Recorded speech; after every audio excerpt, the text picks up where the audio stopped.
Flickering Spirit is a cool card. It's a blinking spirit that flickers. Blinking Spirit was a menace on tables when it was printed in Ice Age. It's almost impossible to permanently remove. Flickering Spirit's activated ability can't save it from a board wipe like Blinking Spirit could, but it can still escape targeted removal. Flickering Spirit has flying, which Blinking Spirit's Ice Age artwork confusingly looked like it had. Alan Williams made new artwork for its appearance in 5th edition in 1997 just to remove its wings. It's a shame Williams wasn't able to make the artwork for Flickering Spirit because he started producing artwork for Magic again sometime in 2010 after being inactive since 1999's Urza's Destiny. His artwork has been featured as recently as Throne of Eldraine. The story of Foriysian Interceptor goes back to Alpha's two-headed giant of 4 eyes, a 4/4 giant with trample that could block 2 creatures. The story continues in Weatherlight with Foriysian Brigade, which confusingly, with only 4 toughness, couldn't stop the two-headed giant that they seem to be trained to defend against. But luckily, the Interceptors seem better trained than the Brigade, so the Foriysian Interceptors of Time Spiral with 5 toughness can finally hold off the menace of 4 eyes. By the way, 4 eyes is located over here, for anyone who's interested. Anson Maddox was a Magic artist juggernaut who contributed a huge amount to the artwork of early Magic sets. He was one of the original 25 Magic artists to work on Alpha, that work including Two-Headed Giant of 4 Eyes. Like some of the other returning artists I've mentioned so far, Maddox stopped producing artwork for Magic cards in 1999, returned for Unhinged and Time Spiral, but hasn't worked for Magic since. Half of Fortify is easy to identify as Shieldwall. Shieldwall showed up in a couple core sets after it was printed in Legends, but as for the other half of Fortify, it's unclear if it's even a reference to a specific card. The closest is from 1993 and Magic's first expansion, Arabian Nights, Army of Allah, but Valorous Charge from 1997's Portal is close too. I personally like to believe Fortify is a reference to one of my favorite Ice Age cards, Snow Fortress, but I understand that's a bit of a stretch. Gaze of Justice is another contender for the most obscure reference, this time a Fallen Empire's rare Hand of Justice. They both require you to tap 3 white creatures to remove a creature. Gaze of Justice's flashback cost also matches the hand's mana cost, while the single mana to cast Gaze could reference the most well-known way to exile a creature, Swords to Plowshares. Flashback first appeared in Odyssey, but Gaze of Justice is notable that it's the only card with Flashback that also requires an additional cost to cast. This makes flashing it back trickier because you have to pay all additional costs, even if you're casting it from your graveyard with Flashback. Gaze of Justice's art also features a Reaver Demon from Mirrodin, but as this is Dominaria, it's missing all the metal from its design, meaning it's been stripped of its championship wrestling belt. Look closely and you'll see the coloring, shoulder spikes, and weird muscle arms for its tattered wings with hook-like prongs all match. Elephant Guide was a powerful and popular aura when it was printed in Judgment, so it isn't too surprising it got a powerful and popular reference in Time Spiral, Griffin Guide. Both are illustrated by Jim Nelson, and both leave behind a creature token that matches their bonus when the enchanted creature dies. Jim Nelson illustrated artwork for a Griffin token that was used on Magic Online, but while in paper, Elephant Guide players could use one of the 2 Magic Player Reward Elephant tokens distributed in 2001 and 2002, Jim Nelson's Griffin token artwork didn't get a printed token until 2013's Ajani vs. Nicol Bolas. Elephant and Griffin Guides could have inspired the mechanic Bestow from 2013's Theros, which works really similarly. They're creatures that become auras, which fall off and become creatures again when the enchanted creature leaves the battlefield. Gus Cloak Cavalier has a lot of history, and his horse has some rad shades. First, there's Sidar Jabari from Mirage, who's a 2/2 flanking knight that can tap potential blockers. Second are the 5 Gustcloak creatures from Onslaught that could untap themselves or others to escape from an unfavorable combat situation. Gus Cloak Cavalier is just these 2 put together to make a creature that can really turn combat in your favor. Bonus trivia. When I was searching for creatures that tapped others when they attacked, I discovered that the same creature was printed 3 times, once in each of the starter level Portal sets, but with different names. I knew Seasoned Marshal had a bunch of reprints in other sets, but I didn't know it had this many nearly identical versions. Acacian Crier is a Spell Shaper, a creature type that previously appeared across Masks block. With very few exceptions, the creature would let you turn a card from your hand into a spell from Magic's past. For example, Waterfront Bouncer casts Unsummon, Silverglade Pathfinder casts Rampant Growth, and Tonic Meddler casts Oh my god, white is the worst color, it will never be good. Acacian Crier casts Raise the Alarm from Mirrodin, but with a twist. Since she's from Acacia, she creates 1/1 white citizens, previously exclusively made by Acacian Town, first printed in Fallen Empires, and seen in 6th edition. Acacia, a titular Fallen Empire, was raided by orcs and goblins. While it stood, it was located somewhere here on Sarpedia. Michael Philippi created artwork for a citizen token, which was used exclusively on Magic Online when Time Spiral launched in 2006. The artwork didn't see a printing on a token until it and Acacian Crier were included in 2018's Ultimate Masters. Ivory Giant borrows its blue-skinned, white-haired look from the Ivory Guardians from Legends, but it doesn't share its anti-red abilities.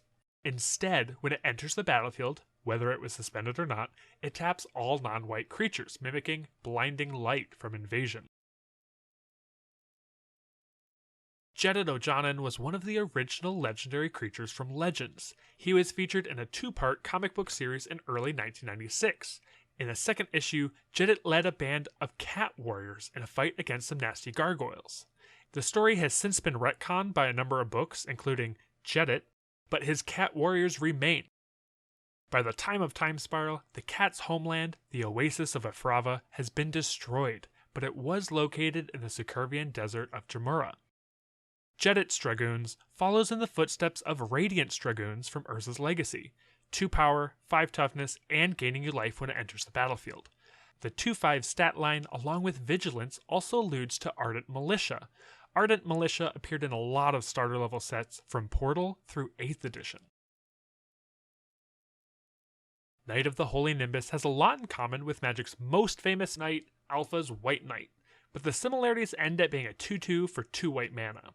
Instead, it's got flanking to match the other Knights of Time Spiral, along with an interesting regeneration ability shared with fellow Order members Clergy of the Holy Nimbus from Legends.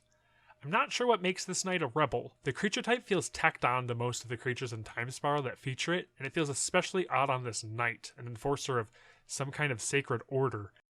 I always assumed the Holy Nimbus is supposed to be associated with Sarah, as she's featured with a lot of cloud imagery, but I couldn't find any lore associated with the Order of the Holy Nimbus aside from these 2 cards.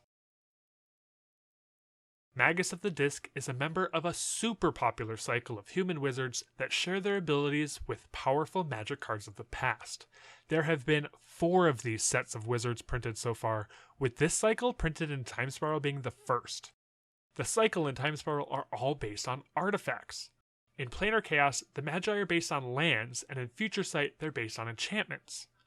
Over a period of 6 years, a new super cycle of Magi were printed in Commander products, starting with Magus of the Wheel in Commander 2015. This cycle is based on sorceries. Magus of the Disc shares its powers with Nevinrel's Disc from Alpha. The Disc's creator was named for science fiction author Larry Niven. See, Nevinrel is cleverly Larry Niven spelled backwards. We're not dealing with some Zodiac level cryptology here. Nevin's 1976 fantasy story, The Magic Goes Away, features a resource called mana that is drawn from the land, so it isn't too difficult to see how Niven may have had an influence on the creation of the resource system used in Magic. The story also features a disc, the Warlock's Wheel. Author of the Necromancy Handbook, the Tyrant Lich King himself, Nevinrel, finally got his own card in 2020's Commander Legends after years of being confined to flavor text. Nevinrel, his disc, and presumably its Magus, hail from the Isle of Urborg, which is practically the heart of black mana on Dominaria. The island used to have a city also called Urborg, but it was destroyed along with its Necromage King Nevinrel when he activated his disc when the city was overrun by Bogardan hordes, to keep his secrets from falling into the hands of others. Mangara of Corondor was a central figure of Mirage Block, brought to present-day Dominaria by the Time Rifts of Time Spiral. He was a respected diplomat who brought peace to the nations of Western Jamura. A warlock of Urborg by the name of Kervek wanted to rule the continent, so he and a manipulated Jor-El of Monvuli trapped Mangara in a prison of amber, kickstarting the Mirage War. Mangara would be freed by Rashida Scalebane and Asmira Holy Avenger, the latter of which died during the rescue. Mangara would go on to defeat Karavek and seal him in the Amber Prison. Mangara's ability is based on the Amber Prison from his story of the Mirage War. He can seal away a permanent, again trapping himself in the Amber. Despite being important to the story of Mirage, Mangara and Karavek didn't receive their own cards until Time Spiral. Jor-El received her own card in 2000's Prophecy, while the storyline returned to Jamura to showcase an invasion by the Keld. Mangara, Karavek, and Jor-El were featured again in the Magic 2021 core set. This time, though, Mangara's skills as a diplomat are showcased instead of referencing his time spent in Amber. Mangara was born in the White Woods of Corondor, also home to the Quarian Elves, but the events of the Mirage War take place down here in Western Jamura. And finally, it's worth noting that Mangara's name, like a lot of Magic cards at the time, is derived from an anagram, though, strangely enough, it's an anagram of anagram. Momentary Blink is a member of a 5-card cycle in Time Spiral, featuring off-color flashback costs, probably inspired by this pair of instants from 2002's Judgment, which were the first cards with off-color flashback costs. Momentary Blink's ability first appeared on Flicker from 1999's Urza's Destiny, but its name is a reference to this notoriously hard-to-kill Blinking Spirit from Ice Age in 1995. Momentary Blink has proved a very powerful effect and was combined quite effectively in Standard with the Evoke elementals of Lorwyn block. It also had its fair share of success in Pauper. It seems to show up in supplemental products a ton: Magic Online theme deck, Dual deck, Commander deck, Modern Masters, Mystery Booster, and Historic Anthology, which introduced it to Magic Arena, making it one of only 8 Time Spiral cards to appear in Magic Arena. 11 if you include the time-shifted cards. Opal Guardian is the only non-aura enchantment in Time Spiral. It was inspired by a series of forgotten enchantments from Urza's Saga and Urza's Legacy that were sleeping statues which would animate into creatures the first time an opponent cast a creature spell. The Opal enchantments of Urza's Saga and Urza's Legacy would be overshadowed by what came in Urza's Destiny, Opalescence. Opalescence is well known for having 2 major partners that led it to fame and infamy. Opalescence fame comes from the fact that it was a crucial piece of Tome Vanderlook's Replenish deck that he took to the quarterfinals of 2002's World Championship. The deck did not play any of the other Opal enchantments. Opalescence infamy, on the other hand, comes from the fact that it kind of melts the rules of the game when it's paired with Humility from Tempest. I'm not a judge, so I'm not going to explain it here. Check out the card-specific rulings on either card's Gatherer page or Scryfall page if you want to know more. When Opal Guardian animates, its creature form is that of an Abbey Gargoyle from 1995's Homelands. Abbey Gargoyle and Opal Guardian were both illustrated by Christopher Rush, to whom Magic owes a lot. He was one of the original 25 artists who contributed artwork for Alpha. He, along with Jesper Mirfors, designed the card back that appears on cards even to this day. And, oh yeah, he also created the artwork for the mana symbols. Those are kind of important. Mark Rosewater also credits him for creating the idea of full art lands. Christopher Rush illustrated artwork for Magic through Time Spiral, but didn't continue after this set. Sadly, we won't have an opportunity to see new artwork from him either, as he passed away in 2016. Hope you found your safe haven. Outrider Encore will have to wait for a minute. Let's take a moment to jump back to 1997's Tempest block. The story takes place on the artificial plane of Wrath. On Wrath, there were 3 tribes of nomads: the Vek, the Dahl, and the Kor. The Vek were boring humans. The Dahls were humans with awesome braids, and the Kor were light blue and looked a bit cat-like. The 3 tribes were then split further into 2 factions: the Ill, who sided with or were controlled by the Phyrexians, and the En, who fought against the Phyrexian oppression or just lived outside of its control. So, en-Kor means a core that fought for the side of the good guys. During the events of Planeshift, Wrath would be merged with Dominaria, so these tribes are located there now. The core first appeared in the follow-up to Tempest, Stronghold, and all of them were en-Kor with the following ability. For 0 mana, redirect 1 damage from this creature to a creature you control. So naturally, Outrider Encore has the same ability, but updated with modern templating. The Outrider, like all mounted knights in Time Spiral, has been given flanking. Also, he has the newly added core creature type, and is also a rebel, which given that the N fought against the overwhelming oppression of the Phyrexians, seems fitting. Sadly, the en-Kor aren't as well known for standing up against Phyrexian tyrants as they are for their infinite combo potential. Since their ability costs 0 mana, all of the en-Kor can generate infinite targeted abilities for something like Task Force or Cephalid Illusionist that have abilities that trigger when they're targeted.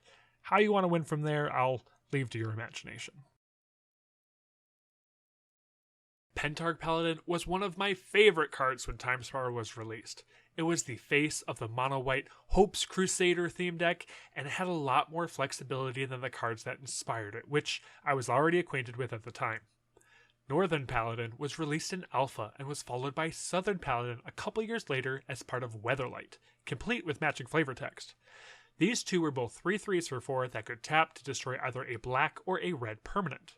Although in true Magic fashion, if there are white knights, there must too be black knights. Urza's Saga brought the white paladins Phyrexian counterparts.